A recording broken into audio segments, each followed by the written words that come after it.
अस्सलामुअलैकुम, नमस्ते, सत श्री अकाल। उम्मीद करता हूँ ठीक होंगे, खुश होंगे। मैं तारिक नाज़ी, मेरे साथ मौजूद हैं।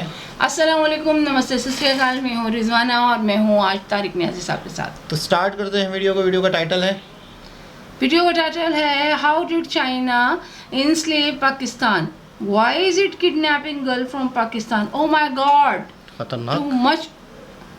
पाकिस्तान को तो दिवालिया कर दिया चाइना। चाइना के पास अथाह पैसा है, सारे देशों को ऐसा ऐसा जगह पैसा दिया कि बर्बाद हो जाएंगे। जितने देश हैं सबको औकात से ज्यादा लोन दे दिया है। सारा देश चाइना के लोन में फंस गए। जिस चीज के लिए लोन दिए हैं अगर आप चुका नहीं पाइएगा तो वो चीज हम ले लेंगे 99 साल के लिए। अब उसकी नौसेना जहां मन वहां जा सकती है। पाकिस्तान के साथ भी यही हो गया। चाइना में अब ब्याह करने के लिए लड़कियों को भेज रहा है। रेशम मार्क देखो, चाइना में रेशम की खेती बहुत होती थी, तो चाइना रेशम का व्यापार पूरे सेंट्रल एशिया में करता था और ये समुद्र के रास्ते नीचे से अरब और फारस अफ्रीका में भी करता था रेशम मार्क। और रेशम का व्यापार बहुत ज्यादा करता था कौन? चाइना। कनिष्क आया ना तो कनिष्क ने मारा ही रेशम मार्ग पर कब्जा कर लिया, कहा कि जो इधर से जाएगा हमारा पैसा देगा। समझ में गया? रेशम मार्ग पर अधिकार करने वाला कनिष्क। रेशम मार्ग खत्म हो गया। अब चाइना रेशम मार्ग को दोबारा चालू करना चाहता है। वो रेशम के व्यापार के लिए नहीं, बल्कि रेशम मार्ग पर जो देश आते थे, ये देश 60-70 देश जो रेशम का पहले व्यापार करते थे हजारों साल पहले, उन सारे देश अभी गरीब हैं सब। चाइना क्या कह रहा है? Belt and road initiative, BRI कह रहा है चाइना के पास अथाह पैसा है। सोचो, हर घर से पैसा चाइना जा रहा है। आपके घर में कम से कम 10 गो सामान चाइनीज होगा। बच्चा सबका गोली खेलने वाला चाइनीज आ गया। भारत में पहले चाकू बनाता था सब भोत थर, अब एकदम चाइनीज चाकू आ गया है, तो इनको नहीं कटता है, इन्हें उन्हें नहीं होता है। चाइना से इतना पैसा आ रहा है कि चाइना ने बेल्ट एंड रोड इनिशिएटिव लाया और जितने देश हैं सारे देशों को ऐसा ऐसा जगह पैसा दिया कि बर्बाद हो जाएंगे। कहा कि बंदरगाह बनाओ, पता है कि यहाँ के अधिकारी लूट ले जाएंगे सब। कहा कि नहर बनाओ, नहर सिंचाई अच्छा होगा, पता है कि लूट ले जाएगा सब। कौन आज के जमाने में खुला नहर बनाता है? खुला नहर मुगलों के टाइम पे बनते थे। आज खुला नहर कौन बनाता है? गढ़ा करके ले जा रहा है पानी, उसमें कोनो दह के गिर गया, मोटरसाइकिल वाला बिछला के उसमें गिर गया, गढ़ा करके ले जा रहा है। उसमें खराबी क्या है? वो ढाल के हिसाब से ही जाएगा, ढाल नहीं तो गए काम से। नहीं समझे? उसके जगह मोटा पाइप डाल दे। चाइना अपने यहाँ एक्वाडक्ट बना रहा है मोटका पाइप डाल के। मोटका पाइप नीचे डाल दिया, उसको आसान होगा, उसके ऊपर ढाल देगा, ऊपर ढाल दिया, सड़क हो गया, ऊपर नीचे पानी। अच्छा, बंद होने से फायदा क्या है? मोटर लगा सकते हैं अंदर। बंद चीज पे ही मोटर काम करता है, खुला पे नहीं काम करेगा। लगा के प्रेशर से भेज दिया, नीचे नीचे नहीं भेज दिया। BRI प्रोजेक्ट के तहत चाइना जितने देश हैं सबको औकात से ज्यादा लोन दे दिया है। GDP का 4 गुना लोन दे दिया है। GDP का कितना? 4 गुना लोन दे दिया है, यानी GDP का 400%। सारा देश चाइना के लोन में फंस गए हैं। और चाइना कहता है कि जिस चीज के लिए लोन दिए हैं अगर आप चुका नहीं पाइएगा तो वो चीज हम ले लेंगे 99 साल के लिए। तो जिनको जिनको बंदरगाह दिया था ना, पैसों अपने दिया, सीमेंट सब अपने लगाया, इंजीनियर अपना लगाया, और उसके बाद उनसे प्रॉफिट नहीं आया तो बंदरगाह अपने ले लिया बंदरगाह अपने। अब उसकी नौसेना जहां मन वहां जा सकती है। पाकिस्तान के साथ भी यही हो गया। पाकिस्तान को तो दिवालिया कर दिया चाइना। पाकिस्तान दिवालिया कर दिया। पाकिस्तान चाइना में अब ब्याह करने के लिए लड़कियों को भेज रहा है। हाँ, लड़कियां वहां खुश हो ऐसा कि कम से कम 1 गो रहेगा। पाकिस्तान में ब्याह करेंगे, कब एगो नया सिम उठा लाएगा। पाकिस्तान में 3 गो 4 गो ब्याह करने पे कोई दिक्कत नहीं होता, वहां एकदम कॉमन है। सबसे खराब यही लगता है, 60 साल का बुढ़ा इंसान पाकिस्तान में 20 साल की लड़की शादी कर सकता। वहां की लड़कियों को वही अपने यहाँ ड्राम में पैक कर बुढ़ऊ को तो निपटा देगा, इसे ढकेल देगी, रहे बुढ़वा कहीं के भागे यहाँ। नहीं समझ आ गया? पढ़ी लिखी रहेगी तो उनको तो वो किडनी उडनी डोनेट करवा देगी। कहीं के समाज सेवा कीजिए, बुढ़ऊ किडनी उडनी डोनेट करा दे जा। हवन को देखो कह रहा है कि ब्याह के टाइम हवन कुंड में डाल देगी। हवनों कुंड बुता जाएगा, वो बुता जाएंगे। तो BRI प्रोडक्ट किसका है? चाइना का। BRI प्रोजेक्ट किसका है? चाइना का। आगे बढ़े, उसको डेथ ट्रैप में बिछाता है, कर्ज के जाल में। श्रीलंका को कर्ज के जाल में ले लिया। यहाँ इनका हम्बन टोटा बंदरगाह 99 साल के लिए ले लिया। जनाब ये था खान सर का लेक्चर चाइना के जो आजकल एसईओ चल रही चाइना में, तो उसी के से रिलेटेड भी बातचीत चल रही होगी क्लास में भी। तो ये तो चाइना की, अच्छा मैं समझता था कि चाइना हमारा दोस्त है शुरू में, जब मैंने बहुत सारी वीडियो नहीं देखी थी।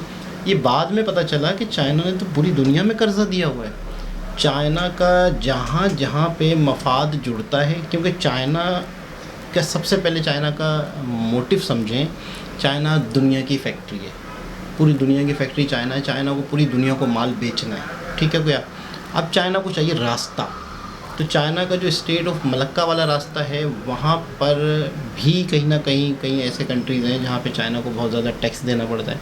तो चाइना का सीपैक वाला मामला भी था, पाकिस्तान से गुजारूंगा मैं, यहाँ से भी शारा का रेशम भी बहुत पुराने दौर से यूज़ होती थी, तिजारत के तौर पे, इंपोर्ट एक्सपोर्ट के तौर पे यूज़ होती थी, ट्रेडर यूज़ करते थे। घोड़ों के दौर में भी शारा रेशम यूज़ होती थी। तो चाइना का ये पॉलिसी कि आप किसी को, अच्छा चाइना जंग करके लोगों को हासिल नहीं कर रहा। हाँ। चाइना यूँ समझ ले कि पैसा में कहते ना कि इतना मोहताज कर दो अगले को, इतना मोहताज कर दो कि अगला बंदा कुछ कर ही ना सके आगे आपके सामने। ईस्ट इंडिया कंपनी याद है, सेम, बिल्कुल सेम, वही पॉलिसी। बिल्कुल सेम ईस्ट इंडिया कंपनी में यही पॉलिसी थी, ऐसा ही। और इसी तरीके से उन्होंने बंदरगाहें बनाई, उन्होंने ट्रेन सिस्टम चलाया, उन्होंने सब कुछ किया। सेम इसी तरीके से लोगों को अपना मोहताज किया। फिर एंड के अंदर क्या हुआ, सारा कुछ उनके हाथ में चला गया, और फिर बाद में सबको होश आना शुरू हुआ कि आहिस्ता आहिस्ता करके हमारे मुल्क के ऊपर कब्जा होना शुरू हो गया। अभी जो बात इस वीडियो में कही गई है ना, ये बात कहीं कहीं दिल को लगती है।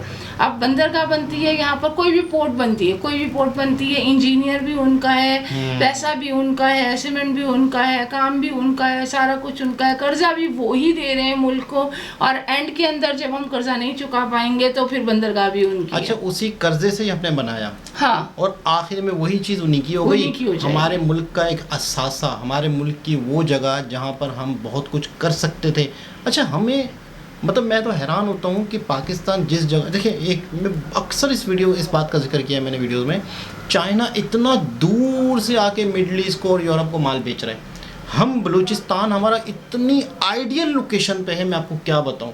सही। चंद घंटों के सफ़र पे मिडल ईस्ट, सऊदी अरब, ये सारे कंट्रीज़ आ जाते हैं, अरब कंट्रीज़ को माल चाहिए, अरब कंट्रीज़ को चीज़ें चाहिए, अरब कंट्रीज़ के पास पैसा ही पैसा है। आगे जाके तो चलो आगे चले जाओ तो यूरोप है।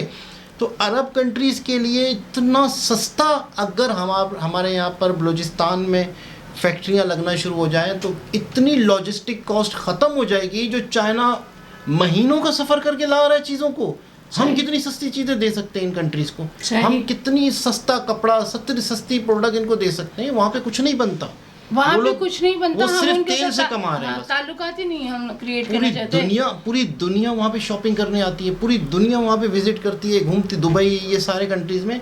मैं जैसे हज का मौका है या बहुत सारी ऐसी चीज़ें, तो हम आइडियल लोकेशन पे हैं, लेकिन शायद हम बहुत बदनसीब हैं कि हम किन के हाथों हैं। मुझे ऐसा अक्सर बहुत दुख होता है कि काश अगर हम अच्छे हाथों में होते, अच्छे हुक्मरान होते, सेंसियर होते, आवाम का भला सोचते, तो हमारा मुल्क बहुत आगे जा सकता था। आपको क्या लगता है कि हमारे पास वो एनर्जी नहीं है, हम फैक्ट्रियाँ नहीं लगा सकते, हमारे पास अफराधी कुव्वत नहीं है, इरादा नहीं है, हमारे बच्चे दूसरे मुल्क में जाकर अगर मेहनत कर सकते हैं, अपने मुल्क में नहीं कर सकते, हम उनको वो पावर ऑफ एनर्जी नहीं दे रहे हैं, हम उनको वो वाली स्पेस नहीं दे रहे हैं, काम करने की रूटीन नहीं दे रहे हैं, हम उनको अप्रिशिएट नहीं कर रहे हैं, उनको वसाइल नहीं लगा कर दे रहे हैं, जबकि हमारे पास इतना कुछ है कि हम अगर अपना यूटिलाइज करें तो सब कुछ हमारा अपना रेडी हो सकता है। बहुत बड़े बड़े कंट्रीज जो हैं, जैसे चाइना है फ़र्ज़ करें, आपको क्या लगता है चाइना आज कमा रहा है, चाइना आज पूरी दुनिया की फैक्ट्री बना हुआ है, तो चाइना, इनके बहुत सारे ऐसे डिपार्ट भी होंगे जो आने वाले 100 साल की प्लानिंग बताते होंगे। हाँ। उस 100 साल की प्लानिंग में पता है क्या चीज़ें शामिल होंगी? जो कंट्रीज़ और ज़्यादा करीब हैं, जहाँ पे इंसानी वो है, विल पावर भी है, हाँ, अफराधी कुव्वत है, उन कंट्रीज़ को इतना मोहताज रखो, कल को वो हमारा नेमो बदल ना बन जाए। इंडिया हो गया, पाकिस्तान हो गया, तो बाकायदा इनकी अगली 100 साल की प्लानिंग ये है कि इनको मोहताज रखो, कैसे मोहताज रखें? हाँ। इनके हुक्मरानों को इतना भर दो कि कभी भी ये वो ना करें जो हम कहें। अच्छा, मजे की बात यह है ना कि हुक्मरान हमारे ऊपर हैं कौन, 3-4 पार्टियां ही तो हैं। वही रहेंगी, वही उन्हीं की नस्लें रहेंगी, हमारे आने वाली नस्लों पे इन्हीं की नस्लें राज करेंगी। यही तो है ना, वही हमारे से सिंसियर नहीं और हम किसी और को आगे आने का तो मौका ये नहीं प्रॉपर देते। एक पॉलिसियाँ चल रही हैं जिसकी वजह से आज हमारे मुल्क का यार। खैर बहरहाल दोबारा किसी और वीडियो से आपसे मुलाकात होती है, जब तक के लिए अल्लाह अल्लाह हाफ़िज़। हाफ़िज़।